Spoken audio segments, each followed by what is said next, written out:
The congressional hearing room buzzed with tension as Kash Patel, former Defense Department Chief of Staff, sat confidently at the witness table. His navy suit, crisp and unwrinkled, he tapped his pen rhythmically against his notepad, a slight smile playing on his lips. He'd testified dozens of times before. This was just another day defending the previous administration's actions. But across the room, Congresswoman Jasmine Crockett had a manila folder on her desk that nobody knew about. Her staff had placed it there just moments before the hearing began, whispering urgently in her ear. Her expression changed instantly from composed to shocked, then determined. As the committee chairman called the hearing to order, Crockett's eyes never left Patel. When her questioning time came, she stood up slowly, gripping the mysterious folder. "Mr. Patella," she began, her voice steady but charged with purpose. "I have something here you never expected anyone to see." What happened next left the entire room gasping. Patel's face drained of color as Crockett held up a document that would shatter his carefully constructed narrative. Within seconds, the man who prided himself on unshakable composure was gathering his papers, ripping off his microphone, and storming toward the exit doors. This wasn't just another congressional hearing. This was the moment Jasmine Crockett changed everything. Before diving deeper into this explosive story, don't forget to like this video and subscribe to our channel for more breaking political coverage you won't see anywhere else. The House Oversight Committee had convened that morning for what was supposed to be a routine hearing on intelligence handling during the previous administration.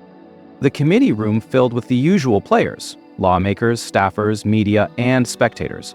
But today's atmosphere carried an unusual electricity. Kash Patel, 42, had risen meteorically through Washington's power structures. A former prosecutor turned Defense Department official, he had become known as a fierce defender of the previous president.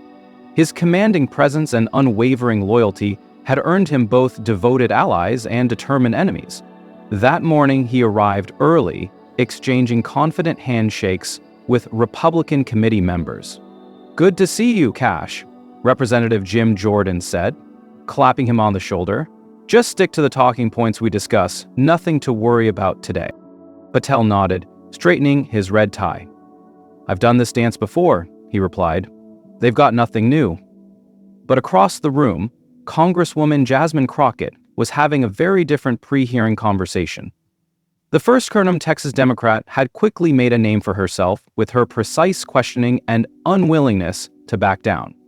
A former defense attorney, she brought courtroom tactics to committee hearings that often left witnesses struggling. "Are you absolutely certain about this document's authenticity?" she whispered to her chief of staff, who had just handed her the manila folder. 200%, he confirmed. "Our source verified it last night. It was buried in the National Archives batch that just got declassified. Nobody's spotted it yet because it was misfiled. Whether accidentally or deliberately, we don't know." Crockett flipped through the pages, her eyes widening. "This directly contradicts everything he's been saying for 2 years." "Exactly," her staffer nodded. "Has no idea we have this." The stakes couldn't have been higher. This hearing wasn't just about past policies, it was about accountability, truth, and whether officials like Patel would face consequences for potentially misleading Congress. For Republicans, protecting Patel meant preserving their narrative about the previous administration's legacy. For Democrats, this was perhaps their best chance to expose what they believed was a deliberate cover-up. As the committee chairman banged his gavel to begin the proceedings, camera crews adjusted their equipment, sensing something significant might happen.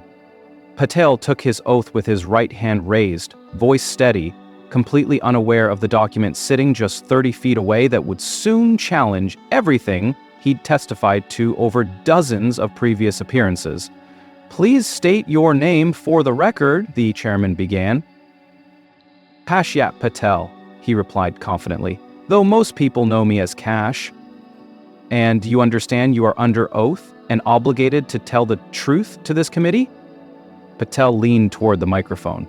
"I've always told this committee the truth, Mr. Chairman. Today will be no different."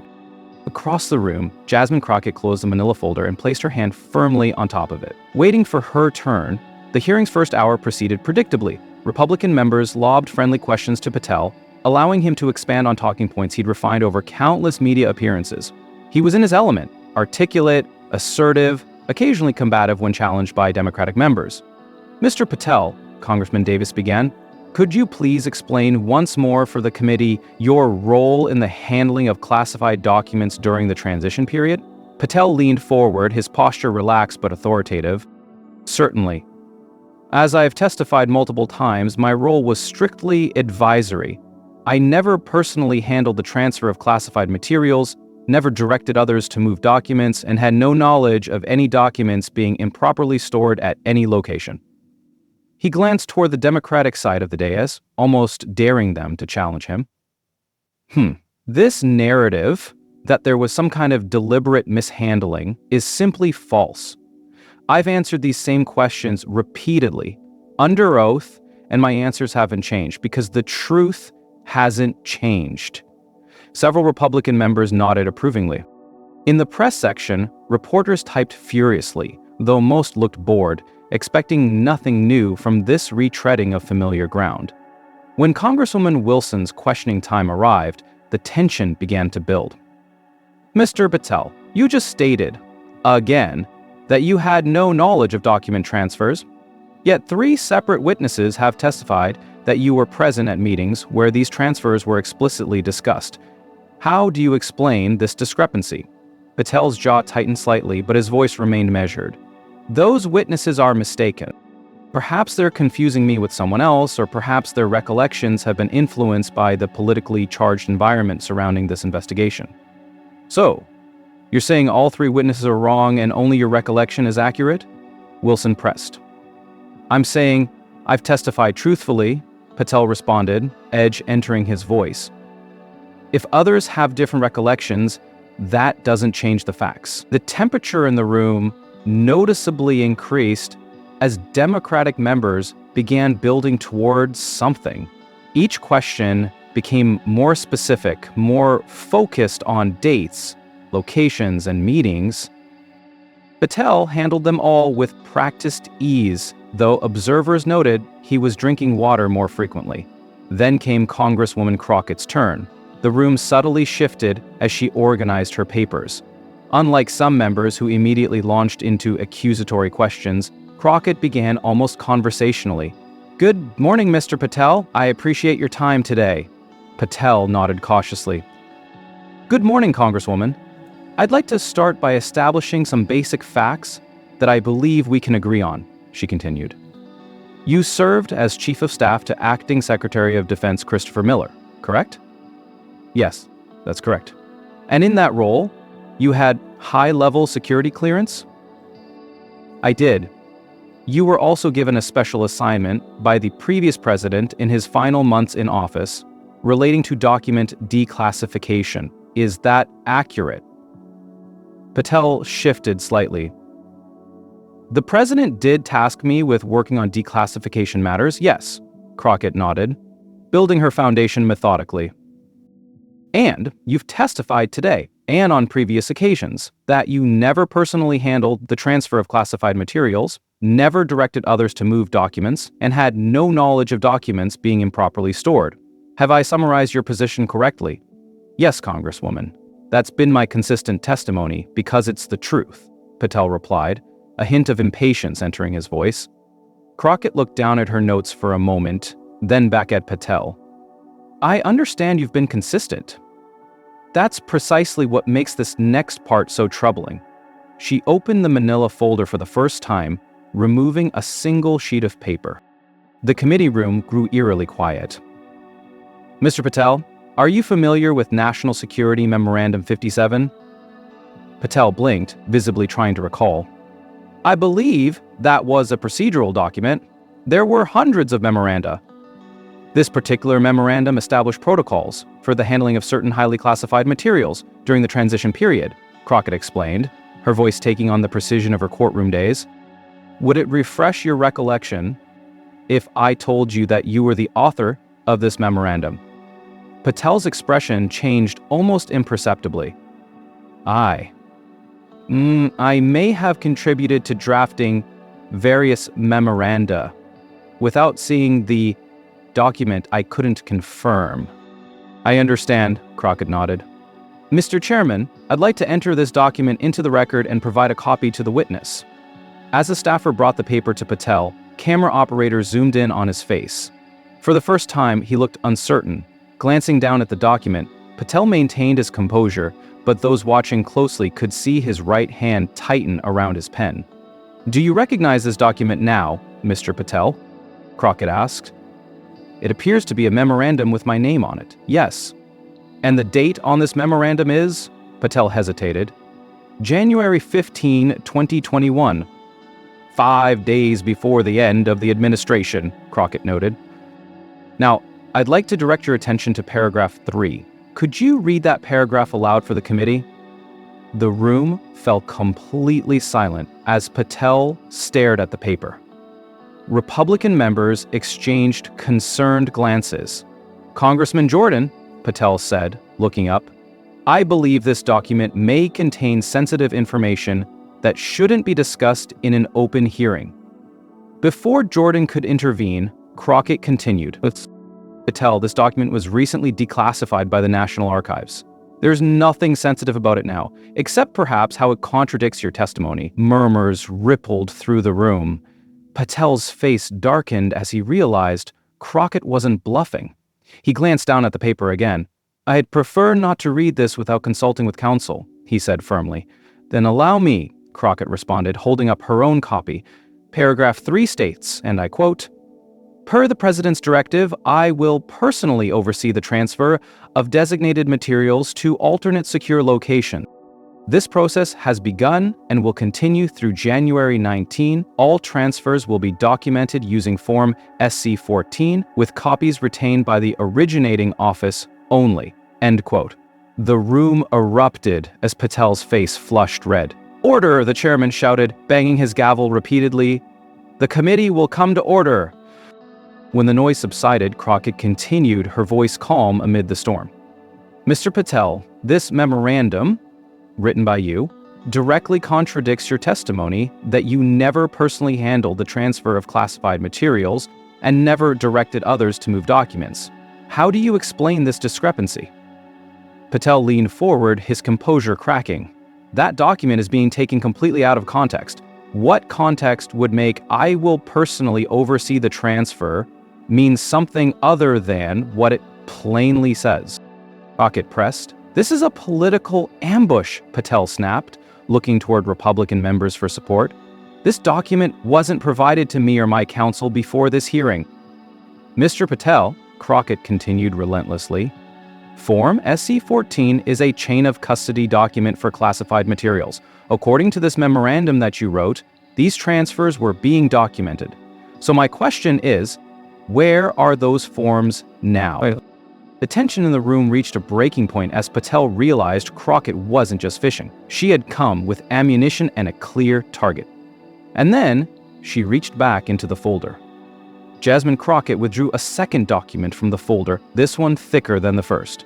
Her movements were deliberate, almost theatrical, knowing that every camera was trained on her hands. Mr. Patel, she continued, I also have here a visitor log from Mar-a-Lago, dated February 7th, 2021, 18 days after the administration ended. Your name appears on this log. Can you explain why you were visiting a private club where, as we now know, classified documents were being stored? Patel's face tightened. Congresswoman, many former officials visited to discuss future projects and initiatives. There was nothing unusual about that visit. I understand, Crockett nodded. And would those projects and initiatives explain why, according to this log, you were accompanied by a secure transport team and were on the property for less than 40 minutes? Gasps spread through the committee room. Patel reached for his water glass, finding it empty. This is, he began, but Crockett wasn't finished. But what's most interesting isn't that you visited, Mr. Patel. It's what this third document shows. She extracted yet another paper. This is a receipt, signed by you, yes, that is your signature at the bottom, for access to what's described as Secure Storage Area B at that same location. The committee room exploded into chaos. Democratic members began speaking over each other while Republicans huddled urgently. Reporters rushed out of the room to file updates. The chairman banged his gavel repeatedly, struggling to restore order. "The committee will come to order immediately," he shouted. When the room finally quieted, Crockett continued, "You've testified repeatedly, including today, that you never personally handled the transfer of classified materials and had no knowledge of documents being improperly stored at any location. Yet these documents show that you wrote the protocol for moving these materials, you visited a location where they were improperly stored, and you accessed a secure storage area at that location. How do you reconcile these facts with your testimony?" Patel's expression had transformed completely. Gone was the confident, almost smug demeanor. His face now reflected fury, mixed with something rarely seen from him: uncertainty. "These documents are being presented without context," he insisted, his voice rising. "This is nothing but a political hit job designed to embarrass me and the previous administration." "The context is quite clear, Mr. Patel," Crockett responded calmly. "The question is simple. Did you testify truthfully when you said you had no involvement in document transfers and no knowledge of improper storage?" "I've already answered that question multiple times," Patel snapped. "Yes, you have," Crockett agreed. "But now we have documentary evidence suggesting those answers were false. So I'll ask you once more. Did you testify truthfully to this committee?" The room fell silent, tension hanging in the air like an electrical charge. Patel looked toward Congressman Jordan, who was frantically whispering with a staffer. No help was coming. He turned back to face Crockett. "I stand by my testimony," he said rigidly. "Even in the face of these documents?" Crockett pressed. "Documents can be misinterpreted. Your own words can be misinterpreted. This committee is not giving me a fair opportunity to review these materials and respond appropriately," Patel insisted, his voice rising. Crockett nodded thoughtfully. "I understand your frustration. So let me help clarify with one final document." The room seemed to collectively hold its breath as she reached into the folder one last time. What she pulled out was thicker than the previous documents, several pages stapled together. A stape at the end. Tells Nora, "Mr. Patel, this is a transcript of an interview conducted with your former assistant, Thomas Winthrop, by National Archives investigators on March 12th of this year. Mr. Winthrop was asked specifically about document transfers, and his testimony directly contradicts yours on several key points." She flipped to a marked page. On page 37, Mr. Winthrop states, and I quote, "Mr. Patel personally instructed me to coordinate the transfer of 3 boxes marked as SCG from the White House to alternate location C. He told me this was being done at the direct request of the president and that normal protocols were being bypassed due to time constraint. I was uncomfortable with the request and documented my concerns, which I provided to Mr. Patel in writing." The revelation landed like a thunderclap. Several committee members audibly gasped. Mr. Winthrop goes on to state that you assured him everything was being done properly, but that normal chain of custody procedures were not being followed. He provided investigators with contemporaneous notes documenting his concerns. Crockett looked directly at Patel. "Mr. Winthrop has no political agenda. He's a career civil servant who worked under administrations of both parties. He gave this testimony under oath, just as you are under oath now." For the first time, Patel appeared truly shaken. His eyes darted around the room, seemingly searching for an exit, metaphorical or literal. "Mr. Chairman," he said suddenly, turning away from Crockett, "I request a recess to confer with counsel." "Mr. Patel, my time isn't finished," Crockett interjected. "And you haven't answered my question." "I need to confer with counsel," Patel repeated more forcefully. The chairman looked unsure. "We can take a brief—" "Actually," Crockett interrupted, "before we recess, I'd like to enter one final item into the record." This email was sent by Mr. Patel on January 19, 2021 at 11:47 p.m. It was sent to 3 recipients who have been redacted for security purposes, but the content is now declassified. She held up the paper. It reads, "All transfers completed as directed. Special items relocated to location C per verbal instructions. No documentation created per final directive. Will confirm secure receipt in person tomorrow. The email was displayed on the large screens in the committee room. Every word stood out in stark relief against the white background. None more damning than no documentation created per final directive. The room fell into stunned silence. Patel stared at the screen, the color draining from his face. For several seconds, no one spoke or moved. Then, abruptly, Patel stood up. "This hearing is a sham," he announced, his voice shaking with fury. "I won't participate in this political theater any longer." "Mr. Patel, you are under subpoena," the chairman warned, but Patel was already removing his microphone. "My attorney will be in contact," he said coldly. This ambush was clearly planned and coordinated with selective leaks and out-of-context documents. Crockett remained composed. "Mr. Patel, running from these questions won't make them go away. The American people deserve answers." "What the American people deserve," Patel shot back, gathering his papers, "is a Congress that doesn't weaponize its power for political gain. I've testified truthfully. These cherry-picked documents don't change that fact." With that, he stood up, straightened his jacket, and walked deliberately toward the exit. Republicans looked on in stunned silence. Democrats whispered urgently among themselves. The chairman banged his gavel repeatedly. "Mr. Patel, you are not excused," the chairman called out. "If you leave, you may be held in contempt." But Patel didn't slow his stride. As he reached the door, he turned back to face the committee one last time. His gaze locked briefly with Crockett's across the room, hers steady and unflinching, his burning with barely controlled rage. Then he pushed through the doors and was gone. The committee room erupted into chaos. Representatives shouted over each other, staffers rushed about, and reporters sprinted for the exits to break the story. Through it all, Congresswoman Jasmine Crockett remained seated, calmly organizing the documents that had just upended Washington. She had done what few had managed, broken through Kash Patel's carefully constructed defenses, and exposed contradictions he couldn't explain away. As the chairman struggled to restore order, cameras caught her expression, not of celebration or triumph, but of grim determination. This wasn't about scoring political points. It was about accountability, and the real work was just beginning. Within minutes of Patel's dramatic exit, the political landscape of Washington was transformed. In the hallway outside the hearing room, reporters mobbed Patel as he tried to make his way to the elevators. "Mr. Patel, did you lie to Congress?" one shouted. "Will you return to complete your testimony?" called another. "Do you expect to be held in contempt?" a third pressed. Flanked by his attorney and security, Patel pushed through the crowd, his face a mask of controlled fury. "I'll be making a statement later today," was all he would say before the elevator doors closed, separating him from the media frenzy. Back in the hearing room, the chairman had finally restored order. "The committee will take a 30-minute recess," he announced, his voice strained.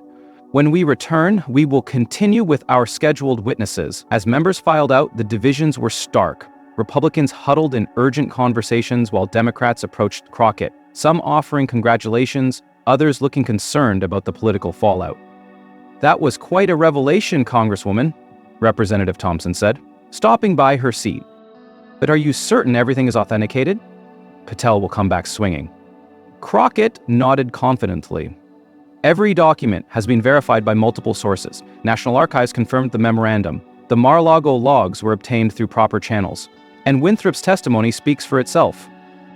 Across town at a downtown law firm, Patel and his team assembled in a crisis meeting. His attorney paced the conference room while aides monitored the explosion across social media and news networks. "It's everywhere," one aide reported grimly. "Patel fled is trending #1 nationally. Every major network has broken into regular programming." Patel stared out the window, his back to the room. "By ambushed me. No disclosure of documents beforehand, no chance to review or prepare responses." "That's our primary defense," his attorney agreed. "We'll argue this was a setup designed to create exactly the reaction they got. The committee violated its own procedures by not providing these materials in advance." "Will that matter in the court of public opinion?" Patel asked bitterly. "The damage is done. We need to get ahead of this," another aide insisted. "A statement, an interview, something to counter their narrative before it solidifies." Back on Capitol Hill, Congresswoman Crockett emerged from the hearing room to find a wall of cameras waiting for her. Unlike many who would revel in such attention, her demeanor remained serious and measured. "Congresswoman, can you explain what happened in there?" Crockett stepped up to the microphones. "What happened today is what should happen in every congressional hearing, the pursuit of truth. For 2 years, Mr. Patel has told one story about his role in the handling of classified documents. Today, documentary evidence was presented that contradicts that story." "Why did you wait until today to reveal these documents?" a reporter called out. "Some of these materials were only recently declassified," Crockett explained. "Others came to light through ongoing investigations. The American people deserve to know if they've been misled by public officials, regardless of party affiliation." "Do you expect Patel to be held in contempt for walking out?" "That's the chairman's decision," she replied diplomatically. "But I hope Mr. Patel returns to explain the discrepancies between his testimony and these documents. Running away from tough questions doesn't make them disappear." As the day progressed, the ripple effects spread throughout Washington. The Justice Department issued a brief statement acknowledging awareness of the hearing, but declining further comment. The White House press secretary deflected questions, calling it a congressional matter. By evening, the major networks had assembled panels of legal experts debating the potential consequences. Former prosecutors outlined possible charges ranging from contempt of Congress to more serious offenses like making false statements. If these documents are authenticated, one analyst explained on Newsnight, Patel could face significant legal jeopardy. Lying to Congress is a federal crime punishable by up to 5 years in prison. Meanwhile, partisan battle lines were quickly drawn. Conservative media outlets portrayed Crockett's questioning as a gotcha ambush, while progressive sources hailed it as a long overdue moment of accountability. At 7:30 p.m., Patel finally broke his silence with a carefully worded statement posted on social media. "Today's committee hearing was a predetermined political ambush designed to create exactly the spectacle that occurred. Documents were presented without context, without prior disclosure, and without the opportunity for proper review. I stand by my previous testimony and will address these matters fully at the appropriate time and in the appropriate forum. This coordinated attack says more about the committee's political motivations than it does about any substantive issues." The statement did little to quell the firestorm. Within an hour, Congresswoman Crockett issued her own response. "Patel claims these documents lack context. I invite him to return to the committee and provide that context under oath. The American people deserve nothing less than full transparency and accountability." The confrontation dominated news cycles and social media discussions. Political analysts noted that this wasn't just about Patel or Crockett. It highlighted deeper questions about document handling, presidential transitions, and accountability for high-ranking officials. Later that night, leaked information suggested the committee planned to vote on holding Patel in contempt at its next meeting. Sources close to the Justice Department indicated prosecutors were already reviewing the hearing transcript and related materials. In her Georgetown apartment, Congresswoman Crockett sat at her kitchen table, reviewing notes for the next day's session. Her phone buzzed constantly with messages from colleagues, constituents, and reporters. She had become the central figure in Washington's biggest story overnight. Her chief of staff arrived with takeout dinner.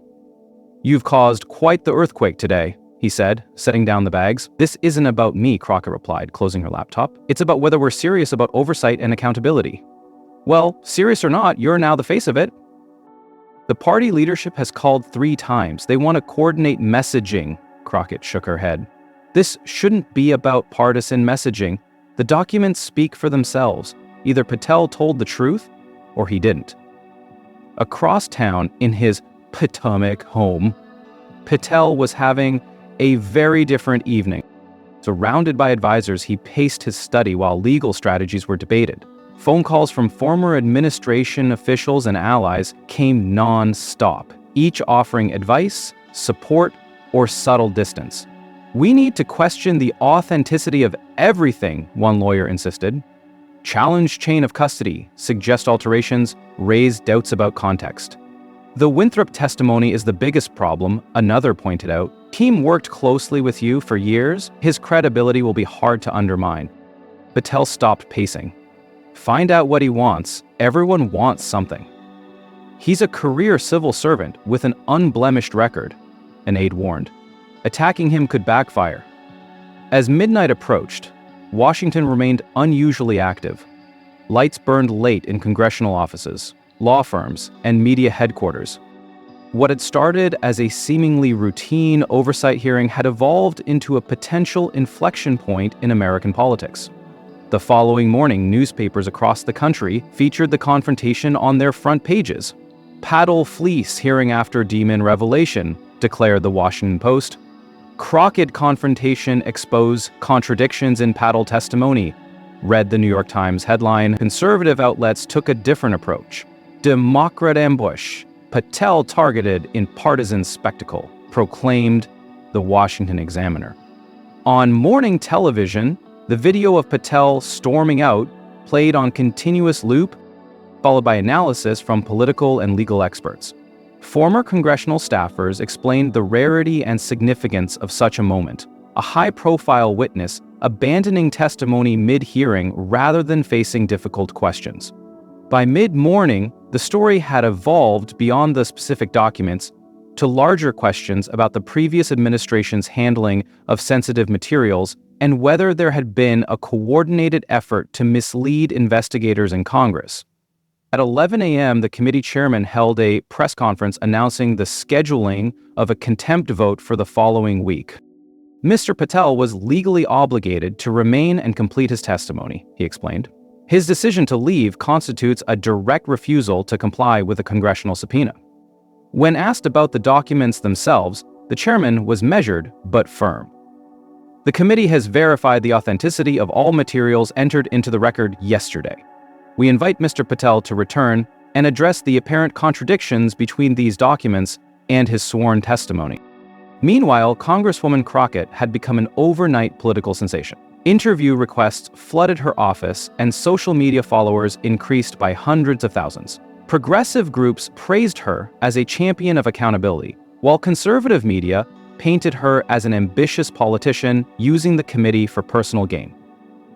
Returning to the Capitol for afternoon votes, Crockett was swarmed by reporters.